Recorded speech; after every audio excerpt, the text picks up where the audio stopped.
Hello बच्चों, तो example number 30 देखते हैं। एग्जाम के पॉइंट ऑफ व्यू से बहुत ही इंपॉर्टेंट क्वेश्चन है। ये क्वेश्चन तो आपको छोड़कर जाना ही नहीं है। एक एग्जाम्पल नंबर 30 हो गया और एक एग्जाम्पल नंबर आपका 28 हो गया। तो ये क्वेश्चन हमने इससे पहले सॉल्व कर चुका है, लेकिन वहां पर आपका क्या था, एक्स नहीं था, है ना। हर चीज दिमाग में आनी चाहिए।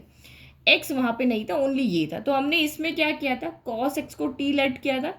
कॉस एक्स का डिफरेंशिएशन क्या होता है, माइनस का साइन एक्स डी एक्स। तो sign x d x D T बन गया था, और ये 1/1 प्लस टी स्क्वायर, तो 1/a² प्लस एक्स स्क्वायर की हमारे पास आइडेंटिटी लग गई थी और इजीली काम हो गया। लेकिन यहाँ पे ये एक्स आ रहा है, तो हम यहाँ पे एक्स को हमें यहाँ से हटाना पड़ेगा, क्योंकि एक्स यहाँ पे प्रॉब्लम क्रिएट कर रहा है। एक्स का क्या करें, एक्स की जगह अगर हम कॉस एक्स को टी लूंगी तो एक्स की जगह तो फिर ये कॉस इनवर्स टी हो जाएगा, तो फिर उसको कौन सॉल्व करेगा। तो इसीलिए सिर्फ इस एक्स को हमें यहाँ से हटाना है। अब एक्स को हटाना है तो कैसे हटाना है, तो हमारे पास जो 7 प्रॉपर्टीज है वो दिमाग में लेकर के आने की, वही प्रॉपर्टीज जो है वो यहाँ से एक्स को हटाएगी। तो कौन सी प्रॉपर्टी का यूज करें हम, 0 to π तो हमें पहले से ही दिया हुआ है यहाँ पे। तो यहाँ पे देखो 0 to π है, तो आपको देखो जीरो वाली प्रॉपर्टी कौन सी होती है, ये वाली प्रॉपर्टी। देखो यहाँ 0 to 2 है, 0 to 2 है, बट ये 0 to a है, तो हमारा a क्या है, यहाँ पे पाई है। तो अब हम यहाँ पे क्या कह रहे हैं कि ये कह रहा है कि इस वाली प्रॉपर्टी के according 0 to F x d x जो होता है वो 0 to F of A minus x d x के क्या होता है, इक्वल होता है। ठीक है, तो हमें तो अपने x को हटाना है, तो हम इस वाली प्रॉपर्टी P4 का यहाँ पर यूज करते हैं कि हमारा जो x है उसकी जगह हमें अब क्या रखना है, पाई माइनस एक्स रखना है। यही हमारी प्रॉपर्टी कह रही है कि भाई यहाँ पे जो एफ एक्स डी एक्स है वो F of A minus x d x के इक्वल हो जाएगा। तो ये x है और यहाँ a माइनस एक्स है, तो यहाँ पे हमारा कितना हो जाएगा, a हमारा कितना है, यहाँ पे पाई है ना, तो पाई माइनस एक्स रखेंगे और इसको सॉल्व कर लेंगे। प्रॉपर्टी को हमने लिख लिया। ये जो होगा वो x की जगह पाई माइनस एक्स भी रख दो, तब भी वो आपस में इक्वल होंगे। तो मैं बस 0 to π रख लेते हैं। x की जगह पे अब हम रखते हैं पाई माइनस एक्स। क्यों कर रहे हैं, हमें x को यहाँ से हटाना है इसलिए। तो ये साइन पाई माइनस एक्स हो गया, और नीचे 1 + cos² पाई माइनस एक्स हो गया। ठीक है, तो अब यहाँ पे क्या करते हैं, साइन पहले इनको सॉल्व कर लेते हैं, उसके बाद इसका देखते हैं क्या होता है। तो ये आपका 0 to π हो गया। यहाँ पे तो पाई माइनस एक्स ही रहेगा, लेकिन हमें पता है कि साइन पाई माइनस थीटा इस क्वाड्रेंट में आता है, और इस क्वाड्रेंट में साइन क्या होता है, पॉजिटिव होता है। तो ये आपका साइन एक्स हो गया। फिर नीचे 1 + cos पाई माइनस एक्स। तो कॉस से कॉस तो चेंज नहीं होगा, क्योंकि इस लाइन पे आपके चेंज नहीं होते, जो ट्रिग्नोमेट्रिक रेशियो वही रहता है। इस लाइन पे चेंज, साइन कॉस में चेंज हो जाता है इस तरीके से। तो कॉस पाई माइनस एक्स, यहाँ पे कॉस नेगेटिव होता है, माइनस का कॉस एक्स आएगा, लेकिन यहाँ पे क्योंकि स्क्वायर है तो उस माइनस के कॉस एक्स को पॉजिटिव बना देगा, तो ये आपका कॉस स्क्वायर एक्स ही रह जाएगा। तो क्वेश्चन का कोई चेंज नहीं हुआ। साइन एक्स का साइन एक्स रह गया, 1 + cos² एक्स का 1 + cos² एक्स ही रह गया।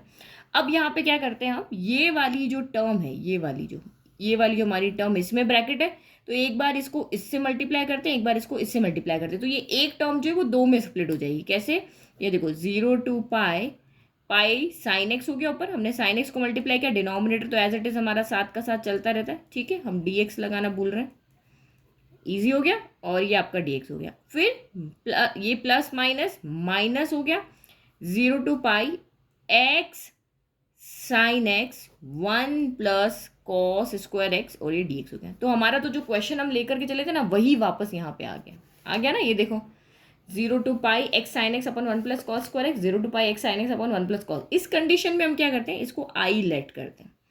इसको हम क्या करते हैं, आई लेट करते हैं। हम आई ही लेकर के चले थे भाई, हमारा साइड में ये, इसको हमने आई लेट किया, हमारा आई ही चल रहा था, ये भी हमारा आई है क्वेश्चन के अंदर, और ये भी हमारा क्या बन गया, आई बन गया। तो इसकी जगह पे हम वैल्यू पुट कर लेते हैं। तो ये 0 to π, यही इस क्वेश्चन की स्मार्टनेस है सॉल्व करने की, कि जो क्वेश्चन था हमने वही बना दिया। तो ये माइनस का फिर से आई हो गया भाई, I B A B C D कुछ भी लेट करो। ये हमने क्वेश्चन में से क्या कर दिया, एक्स साइन एक्स हम फिर से वही लेकर आ गए, और क्योंकि हमें एक्स हटाना था तो देखो एक्स हट गया, ये फिर से आई बन गया। माइनस का आई उधर भेज देंगे तो आई प्लस आई हो जाएगा, 0 to π पाई साइन एक्स। और इसका इंटीग्रेशन हमें बहुत अच्छे तरीके से आता है ना। ये तो मैंने आपको स्टार्टिंग में ही समझा दिया था कि भाई इस तरह के क्वेश्चन में क्या करेंगे, कॉस एक्स को हम यहाँ पे टी लेट करेंगे। कॉस एक्स को टी लेट करोगे, अब इसका डिफ्रेंशिएशन करो, तो कॉस एक्स का डिफ्रेंशिएशन क्या होता है, माइनस का sine x d x equal to d t हो जाएगा। भाई हमारे पास माइनस नहीं है तो माइनस इधर भेज दो, sine x d x equal to आपका डी टी हो जाएगा। तो यानी इसकी जगह पे हमारा डी टी हो गया, पाई कांस्टेंट है बाहर चला गया और ये 1+t² हो गया। अब इस कंडीशन में क्या हो गया, ट्रिग्नोमेट्रिक रेशियो है तो हमें लिमिट भी चेंज होगी, क्योंकि अभी जो लिमिट थी वो एक्स की थी, लेकिन यहाँ पे लिमिट अब किसकी आएगी, टी आएगी। तो आप यहाँ पुट करो व्हेन एक्स इक्वल टू 0 है, तो यहाँ 0 पुट करो तो कॉस 0 इक्वल टू टी हो गया। तो कॉस 0 की वैल्यू क्या होती है, 1 होती है, तो 1 इक्वल टू टी हो गया। तो इस लिमिट की जगह पे 1 हो जाएगा। भाई x 0 है लेकिन t की लिमिट 1 आ रही, भाई मैं हूँ तो मेरा राज चलेगा, मैं dx को dt बना सकता हूँ, तो मेरी लिमिट लेकर आऊँगा, तो बस t ने अपनी लिमिट बना दी। अब बोल रहा है कि जब x इक्वल टू पाई है, x इक्वल टू पाई है, तो कॉस पाई की वैल्यू क्या होती है, कॉस पाई की वैल्यू होती है -1, cos pi equal to t हो गया। कॉस पाई की वैल्यू क्या होती है, -1, तो अब कह रहा है कि भाई तुम हटो, तुम्हारी जगह कौन आएगा, लिमिट -1 आएगी।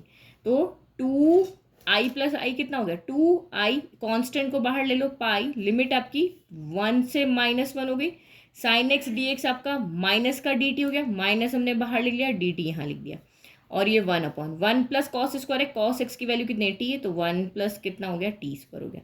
तो अब हमारे पास तो इसका फॉर्मूला है, हमें इसका फॉर्मूला आता है integration of 1/a² plus x² dx equal to क्या होता है, tan इनवर्स x, यही होता है, ठीक है, यही होता है हमारे पास ना। तो बस अब इसको लिख लो। अब इस आई में से 2 को इधर भेज देते, तो माइनस का पाई/2 हो गया, इसका हो गया tan इनवर्स टी, और ये हो गया हमारी लिमिट नीचे ही बन थी ना, हाँ, 1 से लेकर के ये आपका -1 हो गया।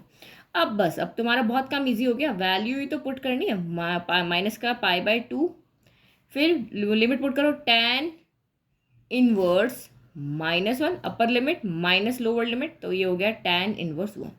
तो ये वैल्यू तो हमें पता है कि 1 की वैल्यू तो पाई/4 होती है, ये तो हमें पता है ना। और अब यहाँ पे नेगेटिव आ रहा है, तो अब सेम जैसे साइन माइनस थीटा क्या होता है आपका, यहाँ पर साइन थीटा होता है, लेकिन cos minus theta minus cos होता है, सेम ऐसे ही यहाँ पर भी देखना पड़ेगा। तो ये आपका हो गया tan इनवर्स माइनस थीटा जो होता है वो माइनस का tan इनवर्स थीटा होता है, ठीक है, ये होता है। तो ये माइनस आपका बाहर आ जाएगा, तो ये माइनस का पाई/2 माइनस का tan इनवर्स 1 हो गया, ये भी माइनस का tan इनवर्स 1 हो गया, दोनों सेम है, माइनस माइनस प्लस हो जाता है, तो ये माइनस का पाई/2 माइनस माइनस प्लस, लेकिन साइन नेगेटिव आएगा, माइनस का 2 tan इनवर्स 1 हो गया। अब 1 की वैल्यू कहाँ पे होती है, 1 की वैल्यू tan पाई/4 होती है, ये माइनस और ये माइनस मिलके तो हो गया प्लस, तो ये पाई/2 हो गया। अच्छा, इस 2 से आपका यहाँ पे क्या कर सकते हैं, 2 कैंसिल कर दें, ये 2 भी कैंसिल हो गया, तो सिर्फ क्या बचा, पाई बचा। फिर बचा tan इनवर्स, 1 की वैल्यू होती है tan पाई/4 होती है, तो 10 से ये tan इनवर्स भी कैंसिल हो गया, तो पाई इंटू पाई यानी पाई इंटू पाई/4 बचा, यानी कि आंसर क्या आया, पाई²/4। तो बच्चों ये क्वेश्चन तो बिना सॉल्व किए एग्जाम में जाना ही मत, ये आपका 5 मार्क का क्वेश्चन है, एग्जाम में आपको जरूर मिलेगा, और आप नहीं सॉल्व कर पाओगे, इसको सॉल्व करने का यही एक मेथड है, बिना प्रॉपर्टी के ये सॉल्व होगा ही नहीं। तो ये प्रॉपर्टी हम क्यों यूज़ ले रहे हैं, क्योंकि ये एक्स प्रॉब्लम क्रिएट कर रहा था, तो इसीलिए हम प्रॉपर्टी के पास गए, उसने हमारी हेल्प करी और हमने इस क्वेश्चन को बिना एक्स के लेकर के आ गए, और यहाँ से हमें सॉल्व करने आता है। ये हम पहले सॉल्व इनडेफिनेट इंटीग्रल में इसको सॉल्व कर चुके हैं, तो सिर्फ यहाँ तक आने का प्रोसीजर याद रखना है, अदरवाइज तो सारा सोल्यूशन आपको आता है। तो वीडियो पसंद आए तो प्लीज़ चैनल को लाइक शेयर सब्सक्राइब करना ना भूलें। Thank you.